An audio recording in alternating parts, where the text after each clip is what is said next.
messieurs et dames, tu nous expliquer population mobimba, il y a Bandundu. Tous autres tabino extraits, il y a déroulement, il y a activité, il y a collation des grades académiques, peut clôture il y en est 2024-2025, on a ISES Bandundu. Bandundu, félicitations pour l'organisation. Pour le coup de chapeau pour le comité de gestion de l'ISES Croix-Rouge Bandundu. Voilà, donc, tout le monde a un extrait à discours, il y a DG. Et puis, deuxièmement, tu as discours, il y a secrétaire général académique, il y a ISES Croix-Rouge Bandundu, tu as extrait pour que la population mobimba a capté en information, bamona déroulement, et nin oyo ISES a sali des gens, na katia ville, il y a Bandundu. Ambiance c'est là qui a gogo, cérémonie moko les cas qui n'a ndenge moko ya kima, tout le monde organisation. C'est ici presque invité non sopé c'est ici voire même finaliste. Voilà, donc merci pour les chapeaux dans le comité de gestion. On a trouvé un extrait pour que la population mobile azala capter non information messieurs et dames. Système LMD, nous tenons à exprimer tout d'abord notre profonde gratitude et reconnaissance à l'éternel Dieu, tout-puissant, maître des temps et des circonstances, pour nous avoir accordé les dons de la vie et gardé pendant toute cette année académique 2024-2025 que nous clôturons en ces jours. Nos hommages les plus déférents vont ensuite à son Excellence, M. Félix Antoine Tshisekedi Tshilombo, président de la République, chef de l'État, qui se dévoue jour et nuit pour trouver des solutions pour le rétablissement de la paix et de la sécurité sur tout l'étendue de notre territoire national. Nos sentiments de remerciement vont à l'endroit de notre ministre de tutelle, Mme Marie-Thérèse Sombo, ministre de l'Enseignement supérieur, universitaire, recherche et innovation, à qui nous adressons nos vives félicitations pour sa reconduction à la tête du ministère, dont les missions ont été élargies après la fusion avec l'ancien ministère de la Recherche scientifique et innovation. Nous saluons sa vision pour le secteur de l'enseignement supérieur et universitaire à travers l'organisation de plusieurs ateliers nationaux, des renforcements des capacités des membres de plusieurs ateliers des comités de gestion et autres acteurs du secteur portant sur la mise en œuvre effective du système LMD par tous les établissements à la lumière des conclusions pertinentes et objectives formulées lors de l'évaluation à mi-parcours de ces systèmes organisés en 2024. Nous ne saurions oublier de relever sa détermination de voir les établissements de l'issue gérés avec efficacité et efficience, mais aussi et surtout avec respect du calendrier académique. Enfin, nous saluons le plaidoyer de haut niveau qu'elle ne cesse de mener au niveau du gouvernement central pour voir les conditions de travail du personnel académique, scientifique et administratif du secteur s'améliorer. Toutes ces actions contribuent à redorer l'image du secteur de l'enseignement supérieur et universitaire.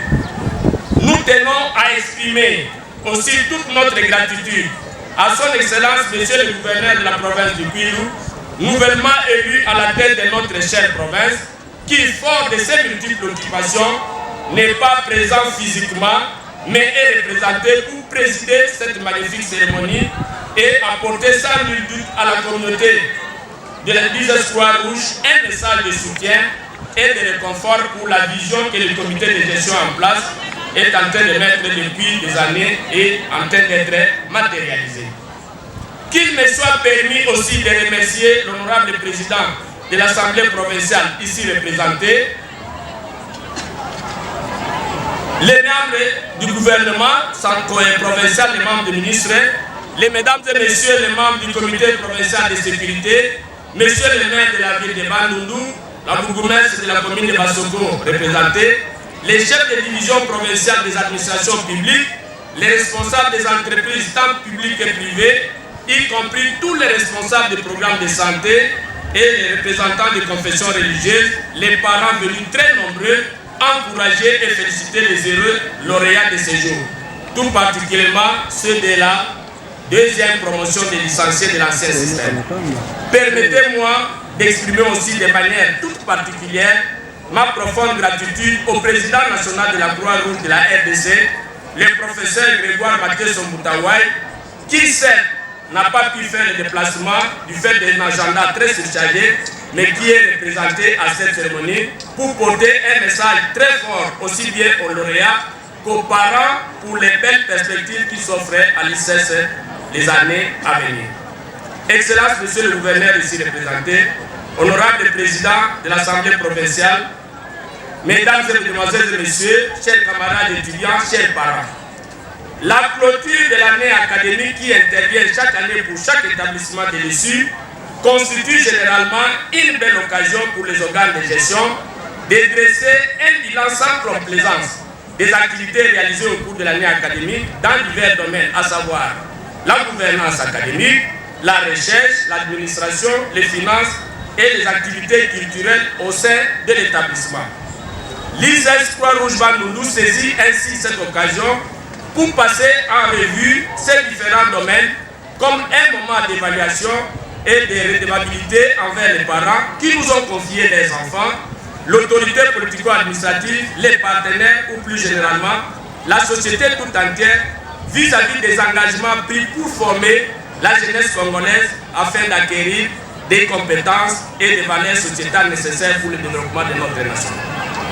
Il convient de rappeler ici que l'ISES est l'un des établissements d'enseignement supérieur médical de la Croix-Rouge qui a ouvert ses portes le 15 octobre 2014. La mission de ces établissements est de former des professionnels de santé revêtus de valeurs humanitaires dans la chaîne des soins administrés aux personnes vulnérables de notre pays.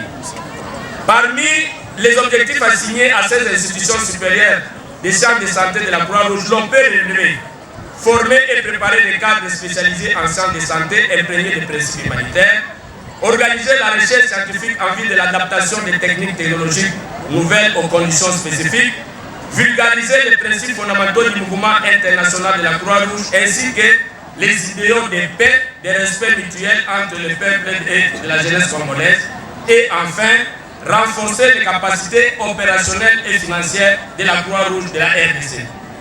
Pour son fonctionnement, l'ISES Croix-Rouge Bandundu s'appuie sur 3 instruments juridiques qui lui permettent de fonctionner en toute légalité. Il s'agit 1. de l'arrêté de fonctionnement du premier cycle numéro Minesur bar ISES bar CR bar Bandundu bar TLL bar CEM bar JMP 2020 du 10 août 2020. 2. L'agrément ministériel numéro 0230 bar Minesur bar CAP, bar MIN, bar TLL, bar CLK, bar JMB, bar 2020 du 23 novembre 2020 et enfin de l'arrêté ministériel autorisant le fonctionnement du second cycle numéro 160 bar Minesud, bar CAP, MIN, bar MNB, bar RMN 2023 du 3 mars 2023.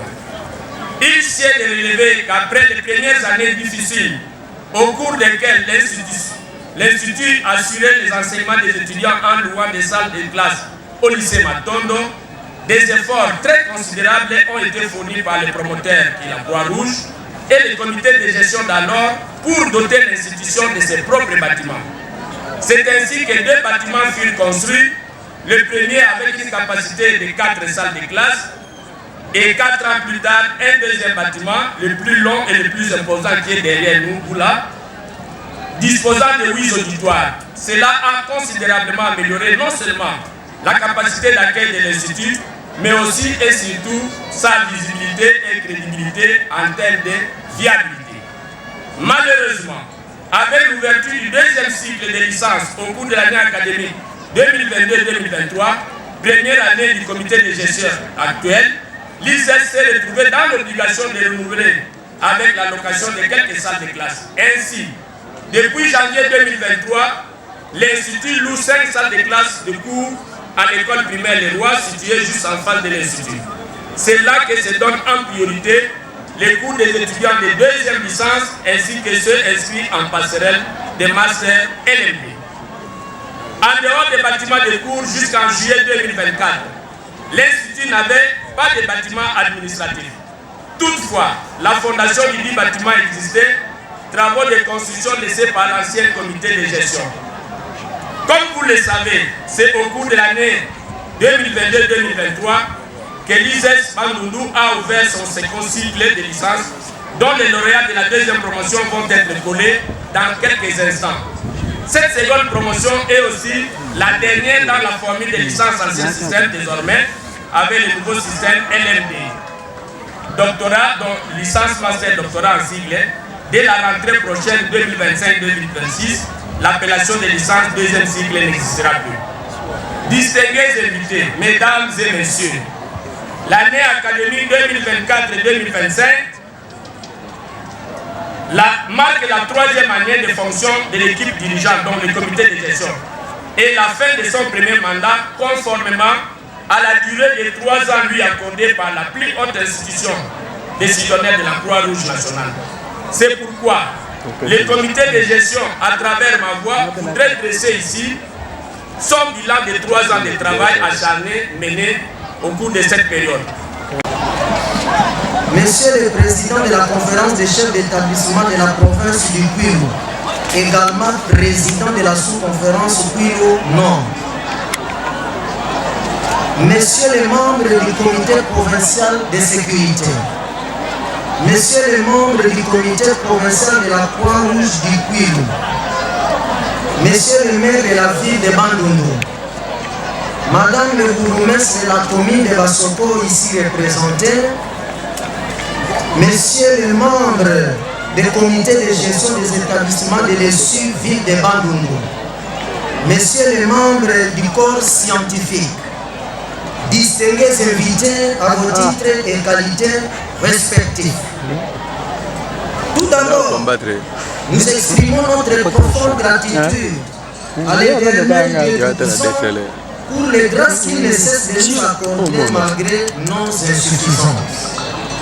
Dans l'objectif d'assurer le bon fonctionnement des établissements d'enseignement supérieur et universitaire, qu'ils soient publics ou privés, l'autorité de tutelle émet chaque année académique une instruction destinée aux autorités académiques et à la communauté universitaire. Cette instruction, accompagnée du vade-mecum du gestionnaire, constitue une boussole essentielle. Ces outils exigent notamment au secrétaire général académique de soumettre un rapport détaillé des activités relevant de son secteur. C'est dans ces concepts que nous avons l'honneur de présenter ce rapport académique 2024 et 2025 structuré autour des points suivants. 1.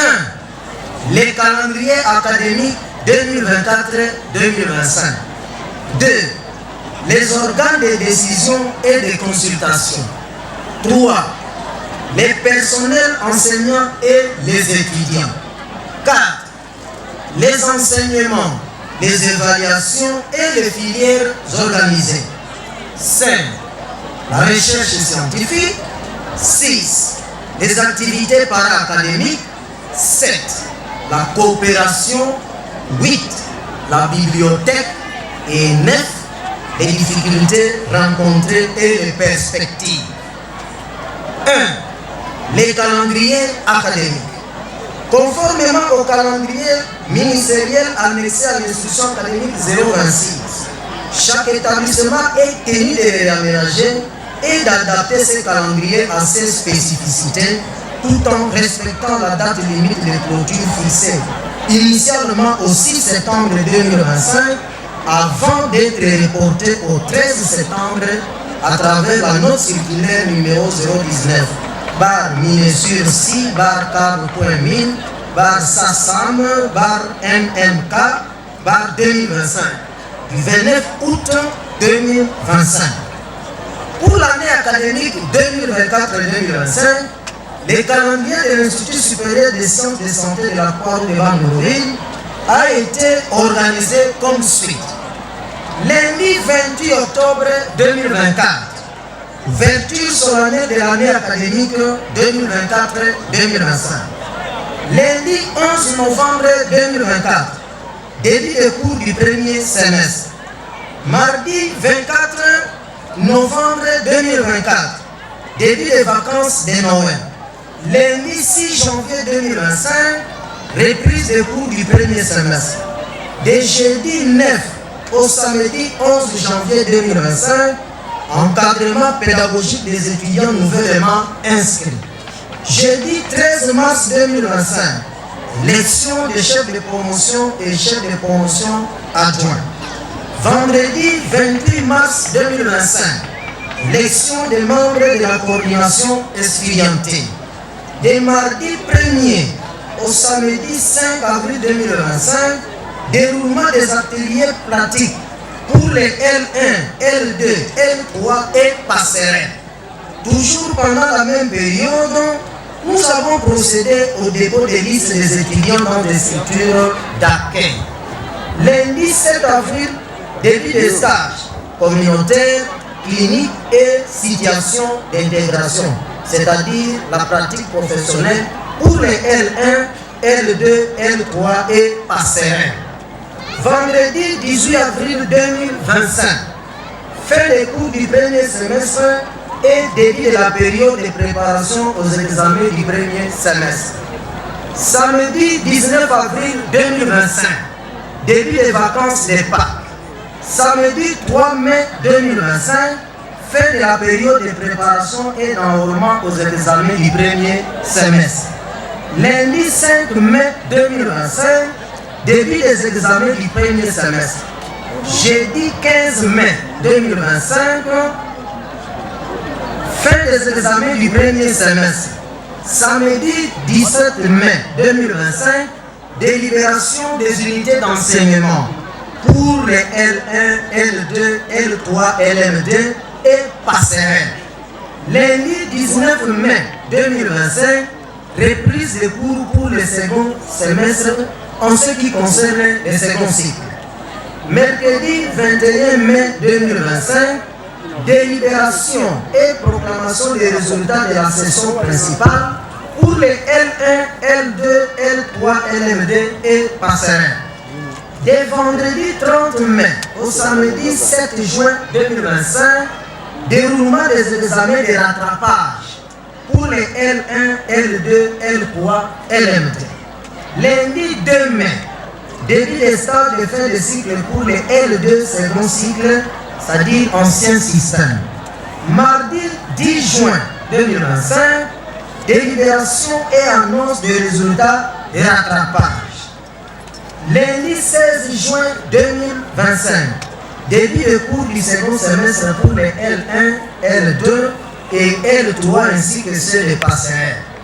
Dès mardi 1er au samedi 5 juillet 2025, période de livraison des billets de stage de fin de cycle pour les L3 LMT.